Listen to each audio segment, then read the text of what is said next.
কাজেই যারা জনগণকে বিভ্রান্ত করতে চায় প্রিয় ভাই বোনেরা, সেটি সংসদের ভেতরেই হোক, সেটি সংসদের বাইরেই হোক, তাদের ব্যাপারে আপনাদেরকে সচেতন থাকতে হবে। কারণ এই সকল লোকেরা, এই সকল দলগুলো দেশে যদি অশান্তি করার সুযোগ পায়, তাহলে আমরা ফ্যামিলি কার্ড বাস্তবায়ন করতে পারবো না।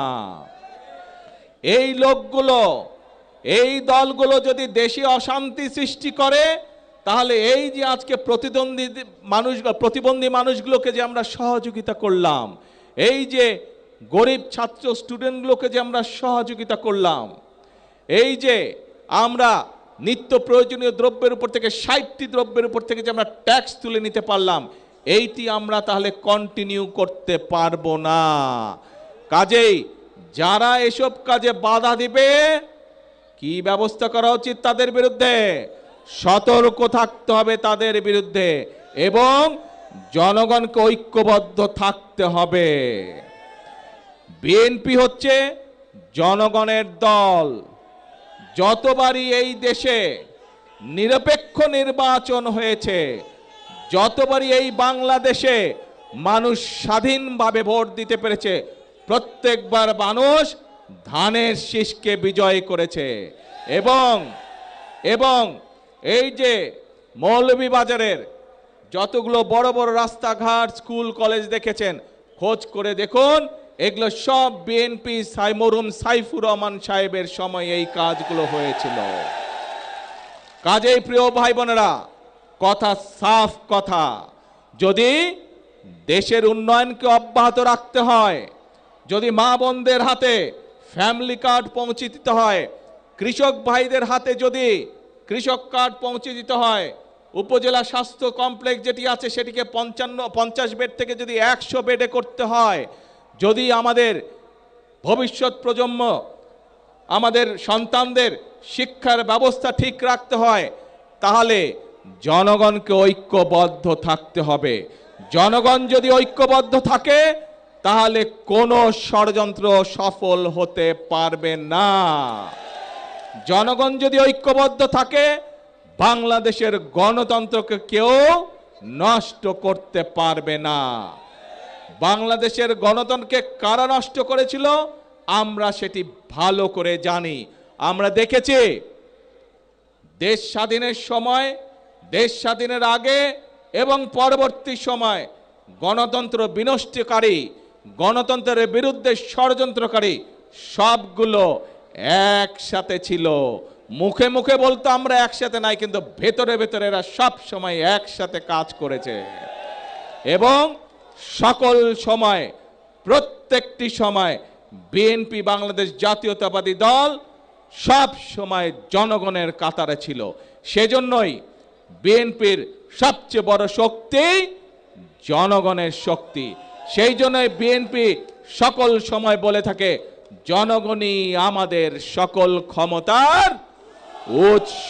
প্রিয় ভাই বোনেরা, এবং প্রিয় ভাই বোনেরা, আমরা দেখেছি বিভিন্ন সময় যখন দেশে জনগণ যখন ফুঁসে ওঠে গণতন্ত্র রক্ষা করার জন্য, আমরা বিভিন্ন সময় দেখেছি বিভিন্ন জনকে বিদেশে চলে যেতে। খালেদা জিয়া আপনাদেরকে রেখে কোথাও যায় নাই।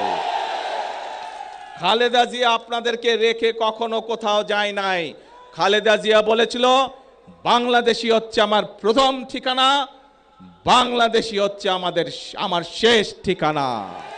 প্রিয় ভাই বোনরা, আমরা হচ্ছে খালেদা জিয়ার সৈনিক। কাজে বাংলাদেশই হচ্ছে আমাদের প্রথম ঠিকানা, বাংলাদেশই হচ্ছে আমাদের শেষ ঠিকানা।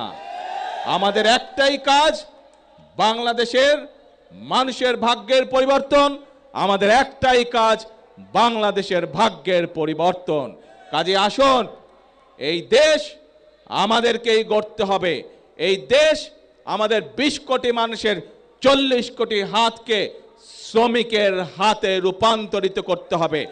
তাহলেই আমরা এই বাংলাদেশের ভাগ্যের পরিবর্তন করতে পারবো। প্রিয় ভাই বোনেরা, অনেকেই ওই যে যারা বিভ্রান্ত ছড়াতে চায়, এরা আবার কি বলে জানেন? এরা বলে ফ্যামিলি কার্ডের টাকা কোথা থেকে আসবে, কৃষক কার্ডের টাকা কোথা থেকে আসবে। আপনাদের সবাইকে সাক্ষী রেখে তাদের উদ্দেশ্যে আমি বলতে চাই, এই যে আজকে এখানে শ্রমিকদেরকে, চা শ্রমিকদেরকে ঘর নির্মাণের জন্য 2 লক্ষ টাকা দেওয়া হলো, চা শ্রমিকদের পরিবারের সন্তানদের লেখাপড়া করার জন্য 10,000 করে টাকা দেওয়া হলো তাদের বৃত্তি হিসাবে, এই যে মানুষের চিকিৎসার জন্য 50,000 করে টাকা দেওয়া হলো, এগুলা কখনো আগে শুনেছেন? আপনারা দেখেছেন? কেউ এর আগের সরকার দিয়েছিল? দেয় নাই। এটি কার অর্থ? জনগণের অর্থ। আমরা দেখেছি কিভাবে জনগণের অর্থ বিগত 1 যুগ ধরে, 17 বছর ধরে আমরা দেখেছি কিভাবে জনগণের অর্থ এই দেশ থেকে পাচার হয়ে গিয়েছিল। জনগণের অর্থ জনগণকে না দিয়ে একটি দল বিদেশে পাচার করে দিয়েছিল। প্রিয় ভাই বোনেরা, যারা বলে কোত্থেকে আসবে ফ্যামিলি কার্ডের টাকা, কোত্থেকে আসবে কৃষক কার্ডের টাকা, কোত্থেকে আসবে, তাদের উদ্দেশ্যে বলতে চাই, এই জনগণের টাকা আর পাচার হতে দেব না আমরা।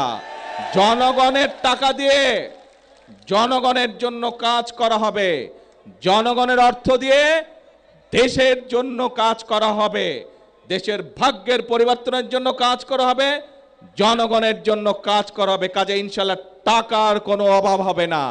আসুন, যারা এই দেশ থেকে টাকা পাচার করেছে, যারা এই দেশ থেকে টাকা বাইরে পাঠাতে চায়, জনগণের অর্থ টাকা বিদেশে পাঠাতে চায়, আমরা আজ থেকে তাদের বিরুদ্ধে কঠোর অবস্থান গ্রহণ করব।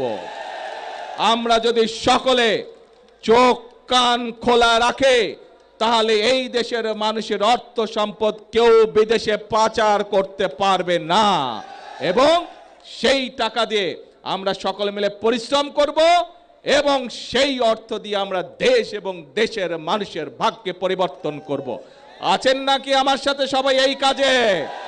ইনশাআল্লাহ। আসুন তাহলে আজকের এই আনন্দের দিনে আমাদের প্রতিজ্ঞা হবে, আমাদের প্রতিশ্রুতি হবে একটাই, করব কাজ সবার আগে।